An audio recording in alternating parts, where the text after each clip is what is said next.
కాళ్లలో నొప్పి, నరాల వాపు వంటి లక్షణాలతో బాధపడుతున్నారా? వెరికోస్ వెయిన్స్ లో అత్యాధునిక చికిత్స ఏవిస్ వాస్కులర్ సెంటర్.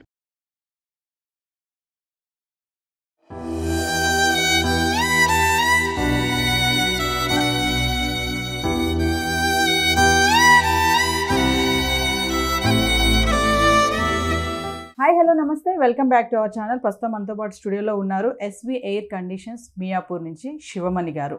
మరి ఈరోజు వచ్చిన టాపిక్ ఏంటంటే, నిన్న మనం ఒక న్యూస్ చూసాం కదా, సనత్ నగర్లో ముగ్గురు షార్ట్ సర్క్యూట్ అయ్యి చనిపోయారు. అది గీజర్ వల్ల. అసలు రీజన్స్ ఏంటి, గీజర్ వల్ల షార్ట్ సర్క్యూట్ ఎలా అవుతుంది, ఇవన్నీ కూడా మనం శివమణి గారితో మాట్లాడదాము, సార్తో తెలుసుకుందాం. నమస్తే సార్. నమస్తే అండి. శివమణి గారు, మనం మనం ఏసీ గురించి మాట్లాడుకున్నాము. అంటే ఏసీ ఎలా వాడితే మనకి పవర్ బిల్ అనేది తక్కువ వస్తుంది అనే దాని మీద మీరు చాలా రిపేర్ చేస్తూ ఉంటారు. ఫ్రిడ్జ్ అని, ఏసీ అని, గీజర్స్ అని, హీటర్, ఇవన్నీ కూడా. సో మరి నిన్న జరిగిన న్యూస్ చూసుకుంటే గీజర్ వల్ల షార్ట్ సర్క్యూట్ అయ్యి ముగ్గురు వాష్రూమ్లో చనిపోయారు. సో మరి ఎందుకంటారు అసలు షార్ట్ సర్క్యూట్ అనేది ఎలా అవుతుంది? అసలు గీజర్ వాడడం చాలా మందికి కూడా కొంచెం తెలియదు. అంటే చాలా మంది ఏంటంటే స్విచ్ చేసేస్తారు, వెళ్ళిపోతారు, మళ్ళీ బంద్ చేయరు, చాలా గంటల తర్వాత బంద్ చేస్తారు. మరి ఇవన్నీ ప్రాబ్లమ్స్ ఒకసారి మా వ్యూవర్స్కి ఎలా షార్ట్ సర్క్యూట్ అవుతుంది వీటి గురించి. ఓకే, తప్పకుండా. నేను న్యూస్ చూశాను. న్యూస్ చూడడానికి చాలా బాధాకరంగా ఉంది మనకు కూడా. దీని నుంచి ఐడియా లేదండి. మెయిన్ ఏంటంటే, స్నానం చేయని ముందు ఆఫ్టర్నూన్ ముందు ఆన్ చేస్తే బెటర్ అండి. కొంతమంది చేస్తే ఆన్ చేసేసి 1 hour 2 hours పోతారు. అప్పుడు ఏమవుతుందంటే, హీటరు థర్మోస్టాట్ ఉంది, థర్మోస్టాట్ కట్ ఆఫ్ అయింది. మనకి థర్మోస్టాట్ అంటే మన కట్ ఆఫ్ కోసం మినిమం డిగ్రీ ఎంత మనకి హీట్ కావాలో ఆ టెంపరేచర్ మనకు కట్ ఆఫ్ కావాలి. అది కూడా ఫెయిల్ అయ్యి కరెంట్ ఓవర్ కరెంట్ వచ్చింది. అప్పుడు ఏం పోయి అది ఓవర్ కరెంట్లో షార్ట్ సర్క్యూట్ అయింది. ఆ విషయం మనకు తెలియదండి. 1 hour ఆన్ చేసుకుంటాం, ఏదో పని మీద అది తిరుగుతుంటాం. ఆ తిరిగిన దానివల్ల మనకి ఏం జరిగింది అంటే టైం స్పెండ్ అయింది. మనకి గ్లీజర్ ఆన్ చేస్తే మర్చిపోతారు. 1 hour 2 hours గ్యాప్ వచ్చింది. అప్పుడు పోయి స్నానం చేద్దామని అప్పుడు వెళ్తారు. అప్పుడు ఏం జరిగింది, కరెంట్ అప్ అండ్ డౌన్ వల్ల కరెంట్ లో కరెంట్ రావచ్చు, హై కరెంట్ రావచ్చు. గ్లీజర్లో ఉన్న మెటీరియల్ షార్ట్ సర్క్యూట్ అయితే ఆ విషయం గ్లీజర్ తప్ప మనకు తెలియదు. మనం పోయి ఆటోమేటిక్గా ఆన్లో ఉన్నప్పుడు, రన్నింగ్ ఉన్నప్పుడు స్నానం చేస్తారు.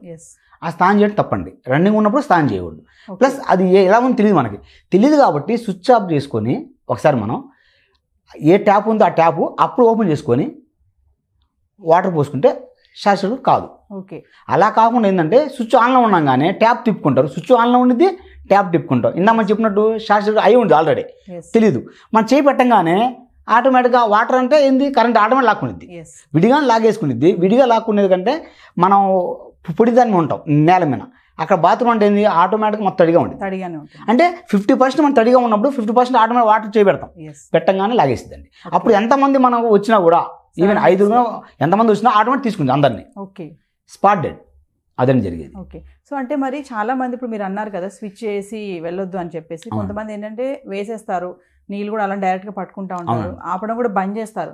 ఒక్కొక్కసారి చూస్తే మోటార్ ట్యాంక్లో నీళ్ళు కూడా అయిపోతాయి, అది కూడా గమనించరు, వేసేస్తారు. మరి ఇవన్నీ కూడా ప్రాబ్లమే అంటారా? అవునండి, తప్పకుండా ప్రాబ్లం అండి. పైన ట్యాంక్ చూసుకోకుండా ఆన్ చేసామండి, గ్లీజర్లో నీళ్ళు వాటర్. సో గ్లీజర్ ఏమైనా ఉంటుంది, ఫిలమెంట్ ఒకటే ఉంటుంది, అప్పుడు వాటర్ ఉండవు.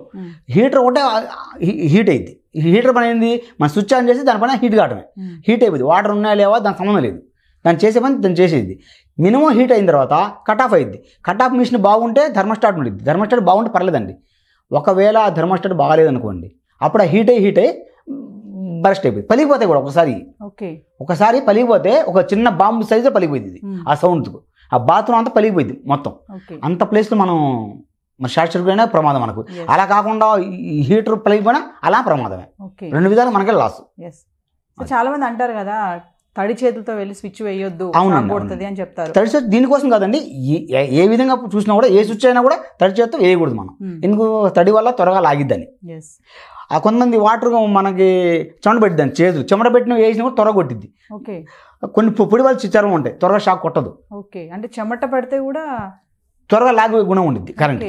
ఇప్పుడు రైనీ సీజన్ కాబట్టి చాలా మంది ఖచ్చితంగా ఈ చలి నుంచి దూరం ఉండాలని వేడి నీళ్ళ కోసం వాడతారు గీజర్ని. సో మరి గీజర్ని ఎలా వాడాలి దాంట్లో, అంటే మీరు అన్నట్టుగా కొన్ని చెప్పారు కదా, ట్యాంక్లో నీళ్ళు లేకపోయినా మళ్ళీ స్విచ్ ఆన్ చేసుకుని వెళ్ళొద్దు, అవన్నీ కూడా ఒక్కసారి మాకు ఎక్స్ప్లెయిన్ చేస్తారా వ్యూవర్స్కి? తప్పకుండా అండి. ఒకసారి చూద్దామండి గ్లీజర్ ఎలా ఉంటుందో. ఇదిగోండి చూడండి, ఒకసారి ఓపెన్ చేసి మనం దీని థర్మోస్టాట్ గ్లీజర్ అండి. ఇది ఇన్లెట్ అవుట్లెట్, ఒక హీట్ వాటర్ ఒకటి కూల్ వాటర్, ఈ 2 పైప్ లైన్స్ అండి. ఈ థర్మోస్టాట్ టైమర్ ఉంటాయండి. ఈ థర్మోస్టాట్లో మనం రెడ్ లైటు గ్రీన్ లైట్ ఉంటాయండి. రెడ్ లైట్ అంటే ఏంటంటే జనరల్గా డేంజర్ అండి. ఓకే, గ్రీన్ లైట్ అంటే అర్థమైందండి safe side. Okay, cool water ఉన్నంత వరకు మనకు గ్రీన్ లైట్లు ఉంటాయండి. ఎప్పుడైతే హీటర్ ఆన్ చేసామో రెడ్ లైట్ వెలిగిద్ది. రెడ్ లైట్ కట్ ఆఫ్ అయిపోయిన తర్వాత ఆ గ్రీన్ లైట్లో ఉండిద్ది. అంటే ఏంటంటే మనం అప్పుడు వాటర్ వాడుకోవచ్చు అని. ఓకే, రెడ్ నుంచి గ్రీన్కి వచ్చాక వాడుకోవచ్చు. అప్పుడు వాడుకున్నప్పుడు మనకి ఏం జరుగుతుందంటే ఇక్కడ స్విచ్ కూడా బంద్ చేసుకోవాలి దాంతోపాటు. ఓకే, ఇది ఇండికేట్ ఇచ్చింది మనకి, రెడ్ లైట్ డేంజర్లో ఉంది, మీరు దాన్ని తాకండి అర్థం. ఏది వాటర్ని తాకవద్దని. ఎప్పుడైతే రెడ్ లైట్ ఆరిపోయిందో మనం సేఫ్ సైడ్గా చూసుకోవచ్చు. అప్పుడు మన ట్యాప్ అప్పుడు తిప్పుకోవాలి. స్విచ్ ఆఫ్ చేసిన తర్వాత బయట కొంతమంది స్విచ్లు బయట లోపల ఉంటాయండి, వాళ్ళు ఇబ్బంది పడతారు. స్విచ్లు ఎప్పుడు కన్వీనియంట్గా ఉండాలి మనకి. ఎక్కడో 6 feet 7 feet ఉండిద్ది. పిల్లలు వస్తారు, స్కూల్ లేట్ అవుతుంది కదా, ఏం చేస్తారు, ఆన్లోనే పెట్టి ట్యాప్ తిప్పేసి చేతులు పెట్టేస్తాం. అదే మెయిన్ జరిగే ప్రమాదం. కొంతమంది అయితే ట్యాప్ కిందే వేడి వాటర్ పోసుకుంటారు, షవర్ కింద పోసుకుంటారు. అప్పుడు చాలా ప్రమాదం. డైరెక్ట్ వాటర్ పడతాయి, మొత్తం ఎర్తింగ్ అయిపోయింది. వేరే వాళ్ళు లోపల కూడా వచ్చి స్విచ్ కూడా ఆఫ్ చేయలేదు. స్విచ్ ఎప్పుడు బయట ఉండాలండి, లోన ఉండడం చాలా ప్రమాదం. ఆఫ్ చేయాలని కూడా ఆఫ్ చేయలేం కదా మనం. అదే బయట అనుకో, సేఫ్ సైడ్ బయట చూసిన షాక్ కొట్టామని థాట్ రాగానే వెంటనే వచ్చి స్విచ్ ఆఫ్ చేసుకుంటాం. అదే పైన ఉండదు అనుకోండి, ఎంసీబీ ఎక్కడ ఉందో తెలియాలి. ఒక ఇంట్లో ఎంసీబీ ఉంటాయండి, కానీ ఎక్కడ ఉందో టైం పట్టింది. ఆ స్పాట్లో మనకి టెన్షన్లో గుర్తురాదు. అదే కనుక స్విచ్ కన్వీనియంట్ బయట పక్క ఉంది అనుకోండి, బాత్రూమ్ పోయే వేలో ఉంది అనుకోండి, స్విచ్ ఆఫ్ చేసుకుని సేఫ్ చేస్తాం. ఓకే, మనం షాక్ కొట్టిన 30 secondsలో అంతే. 30 secondsలో మనం చనిపోతారండి. అందుకని మనం ఎక్కువగా ఏంటంటే వాటర్ ట్యాప్ కింద స్నానం చేయొద్దు, స్విచ్ ఆఫ్ చేసుకొని ట్యాప్ తిప్పుకోవాలి. సో ఎవ్రీ టైం ఏంటంటే గీజర్ మనం స్విచ్ వేసుకొని వాటర్ హీట్ అయ్యాక మనం స్విచ్ ఆఫ్ చేయాలి. అవునండి, ఖచ్చితంగా మనం వెళ్ళాలండి, అప్పుడే మనం చేసుకోవాలి. అందుకనే అండి ఎక్కువ ఏంటంటే ఇప్పుడు ఇన్స్టెంట్ గ్లీజర్ వచ్చిందండి. ఇన్స్టెంట్ గ్లీజర్ అండి వాటర్ రాగానే హీట్ అయిపోతాయి. అది చాలా ఫాస్ట్ అండి, దానివల్ల చాలా డేంజర్ కూడా. వేసిన సెకండ్స్కే చాలా డేంజర్ కూడా. ఒకప్పుడు మనం వాడేటప్పుడు ఓల్డ్ మోడల్ మాన్యువల్ ఉంటాయి, అవి వచ్చేసి 20 లీటర్ 15 లీటర్ 25 లీటర్ అలా ఉంటాయండి. ఎక్కువ లీటర్ ఎందుకని ఉండేది, ఎక్కువ వేడి నీళ్ళు స్టోరేజ్ అయితే అప్పుడు స్విచ్ ఆఫ్ చేసుకుంటే ఆ నీళ్ళు 2కో 3కో మనం పంచుకుంటామండి. ఇప్పుడు ఎలా కాదు కదా, చిన్న గ్లియర్ చేసుకుంటాం, ఇన్స్టెంట్ గ్లియర్ ఆన్ చేయడం పోసుకోవడం. అప్పుడు పోసుకోవడం వల్ల షార్ట్ సర్క్యూట్ అయితే ఏంది, ఇలా ఎన్ని ప్రాబ్లం అండి. ఓకే, గ్లియర్ ఎప్పుడు పెద్దగా ఉన్నప్పుడు మనకు సేఫ్ సైజు ఆఫ్ చేసుకున్నా వాటర్ వస్తాయి. వీళ్ళేం చిన్న గ్లియర్ కొనుక్కుంటాడు, డబ్బులు లేక ఏదో పరంగా ఆ ఇబ్బంది వల్ల మనకేంటంటే ఈ విధంగా జరుగుతుంటాయి షార్ట్ సర్క్యూట్ మనకి. ఓకే, సో మీరు స్విచ్ అన్నారు కదండి శివమణి గారు, మరి స్విచ్ డైరెక్ట్గా అలా కాకుండా ఇంకేమన్నా మనకి సొల్యూషన్స్ ఉన్నాయా? ఉందండి, దీనికి ఎంసీబీ ఒకటి ఉంటుందండి. మెయిన్ ఎంసీబీ ఒకటి ఉండండి. అది కాకుండా గ్లేజర్ పేస్లో మనం ఎక్కడైతే ప్లగ్ పెడతామో ఈ ప్లగ్ టాప్ అండి, ఈ ప్లగ్ టాప్ ఎక్కడైతే మనం పెడతామో ఈ సాకెట్ పక్కన కూడా మనం స్విచ్ కాకుండా ఎంసీబీ వేసుకుంటే కొంతవరకు బెటర్ అండి. ఎందుకంటే ఎప్పుడైనా తడి చేతితో వెళ్ళి అవునండి ప్రాబ్లం ఉంటుంది. స్విచ్ అనేది స్పార్క్ సర్క్యూట్ వచ్చిందండి. స్విచ్ చేసినప్పుడు ఆన్ చేసినప్పుడు లోడ్ మీద ఉంటుందండి, హెవీ లోడ్ మీద ఉంటాయి, ఎక్కువ వాటేజ్ మీద ఉంటాయి, 2000 వాటేజ్ 3000 వాటేజ్ 5000 వాటేజ్. ఆ వాటేజ్ మీద ఓవర్ హీట్లో ఉంటాయి. అప్పుడు స్విచ్ కూడా స్పార్క్ వచ్చే ఛాన్స్ ఉంటాయి. ఆ ఎంసీబీ అయితే అంత స్పార్క్ రాదండి. ఆ ఎంసీ ఆబ్జెక్ట్ కన్వీనియంట్గా ఉంటాయి, పట్టుకోవడానికి కూడా ఒకసారి మీరు చూడొచ్చు. అది కూడా ఎంసీబీ కూడా దాన్ని కూడా మనం ఆబ్జెక్ట్ ఆన్ చేయడం చూసుకుంటే ఆటోమేటిక్గా సేఫ్ అవుతాం. శివ, ఒక విషయం చెప్పండి, ఇప్పుడు ఇది వర్షాకాలం కదా, ఇప్పుడు నాట్ ఓన్లీ గీజర్ మనకి ఏంటంటే కొన్ని ఇల్లు తడి వస్తుంది. అవును, కరెంట్ షాక్ కొడుతుంది, గోడలు కూడా షాక్ వచ్చింది, గోడలు కూడా షాక్ కొడుతుంది. మరి గీజరే కాకుండా మనకి ఇంట్లో ఇంకా ఎలక్ట్రానిక్ చూసుకుంటే ఫ్రిడ్జ్ ఉంది మనకి, కొంతమంది హీటర్ వాడతారు. అవునండి, సో మరి వీటి వల్ల కూడా షార్ట్ సర్క్యూట్ అయ్యే ప్రమాదం. అవునండి, తప్పకుండా వస్తుంది. ఫ్రిడ్జ్ వల్ల, గ్లీజర్ వల్ల, మిక్సీ వల్ల, కిచెన్లో ఈ 3 ఐటమ్ వల్ల కరెంట్ షాక్ కంపల్సరీ వచ్చింది. దీనివల్ల గోడలు మొత్తం షాక్ కూడా వస్తాయండి గీజర్ వల్ల. పక్కింట్లో గ్లీజర్ రిపేర్ అయినా కూడా మన ఇంట్లో కరెంట్ షాక్ వచ్చిందండి. అంటే వాళ్ళ ఇంట్లో ప్రాబ్లం అంటే ఇప్పుడు అపార్ట్మెంట్స్ ఉందండి, అపార్ట్మెంట్ వాటర్ లింక్ ఒకటే ఉంటుంది, అందరు వాటర్ లింక్ ఒకటే ఉంటుంది. ఓకే, కరెంట్ సర్క్యూట్ ఒకటే ఉంటుందండి. అందువల్ల వాళ్ళ ఇంట్లో రివర్స్ అయినప్పుడు కరెంటు మన ఎర్తింగ్ ఫెయిల్ అయితే, ఎర్తింగ్ ఫెయిల్ అయినప్పుడే, ఎర్తింగ్ బాగున్నప్పుడు కరెంట్ షాక్ కొడదండి. ఎర్త్ ఫెయిల్ అయినప్పుడు ఎర్త్ ద్వారాగా కరెంటు ఎక్కడ దాకా ఆన్లో ఉన్నాయో ఆ రోజు వాళ్ళందరికీ మళ్ళీ కరెంట్ రిటర్న్ వచ్చింది. ఓకే, మనకే అని కాదు, మన పక్కన కరెంట్ షాక్ వచ్చే ఛాన్స్ ఉంది ఇంట్లో కూడా. మిక్సీ అన్నారు కదా, అవునండి, మిక్సీ ద్వారా కూడా వస్తుందా? మిక్సీ సేమ్ ప్రాసెస్ అండి. మిక్సీ కూడా 3 వైర్లు ఉంటాయి, ఇలా ఎర్త్ కూడా ఉంటుందండి. అది హెవీ లోడే, 1000 వాట్ 2000 కాదు, కరెంట్ షాక్ కూడా తక్కువ దానికి. ఎందుకంటే మనం స్విచ్ తీసుకుంటాం. దీనికి ఏం జరుగుతుందంటే ఇది షార్ట్ సర్క్యూట్ అయిందనుకోండి, అయినా కూడా మన గ్లీజర్ని ఒక్కసారి ప్లగ్లో పెట్టిన తర్వాత నేను తీయమండి, లైఫ్ లాంగ్ ఎవరు తీయరండి కొంతమంది, కానీ తీసుకోవాలి. ఎప్పుడైతే రిపేర్ ఉందో అప్పుడు దాన్ని తీసుకుంటే దాన్ని సేవ్ అవుతాం. మనం ఏంటంటే ఎప్పుడు ఆన్లో పెడతామండి, ఒక ఎండాకాలం తీసి పక్కన పెట్టి మళ్ళీ వర్షాకాలం ఎప్పుడు అవసరం అప్పుడు పెట్టుకుని స్విచ్ చేసుకుంటే సేఫ్ సైడ్లో ఉండండి. ఎప్పుడు ఆన్లో ఉండటం వల్ల మన ఉరుములు మెరుపులు వస్తాయి, దాని ద్వారా షార్ట్ సర్క్యూట్లు అవుతుంటాయి. ఓకే, ఇంట్లో ఏ ప్రాబ్లం అయినా షార్ట్ సర్క్యూట్ ఉన్నప్పుడు దీని ద్వారా ఇది కూడా కొట్టేసిందండి, హైవీ కరెంట్ వచ్చింది, దీని ద్వారానే ఆటోమేటిక్ కరెంట్ తీసుకుంటుంది. ఫేస్ న్యూట్రల్ ద్వారా ఏదో ఒక పరంగా కరెంట్ లోనికి వెళ్ళిపోయింది, పాస్ అయిపోయింది, అప్పుడు షార్ట్ సర్క్యూట్ అవుతుంది. మనకు తెలియదు ఆ విషయం, మనం స్విచ్ ఆన్ చేసుకుంటాం. నాకు నిన్న బాగుంది కదండి, ఈ రోజు షాక్ కొట్టినాను, నిన్న బాగుంది, కానీ ఈ నైట్ ఉరుముల మెరుపులతో ఏదో కారణం వల్ల కరెంట్ అప్ అండ్ డౌన్ అయ్యి ఆన్ పోవచ్చు, అప్పుడు షార్ట్ సర్క్యూట్ అయి ఉండొచ్చు, అప్పుడే మనం ఆన్ చేయొచ్చు, అప్పుడే షాక్ కొట్టచ్చు. ఇది జరుగుతుందండి. అది మీరు ఎప్పుడు పెట్టే ఉంచుతున్నారని చెప్తున్నారు కదా, మామూలుగా గీజర్ చూసుకుంటే చాలా మంది ఇళ్లలో వాష్రూమ్ లో పైన పెడతారు దీన్ని. అవునండి, మరి డైలీ మనం దాన్ని తీసి పెట్టలేము, మరి పైన ఎందుకు పెడుతున్నారు? పైన పెట్టుకోకూడదండి, టెక్నీషియన్ పరంగా వాటర్ కింద పెడితే ఏంటంటే వాటర్ ప్రాబ్లం అని చెప్పి పైన పెడతారండి. ఏది మన వాటర్ పోసినప్పుడు ఏదైనా దాని మీద ప్లగ్ అయిన వాటర్ పడతాయేమని.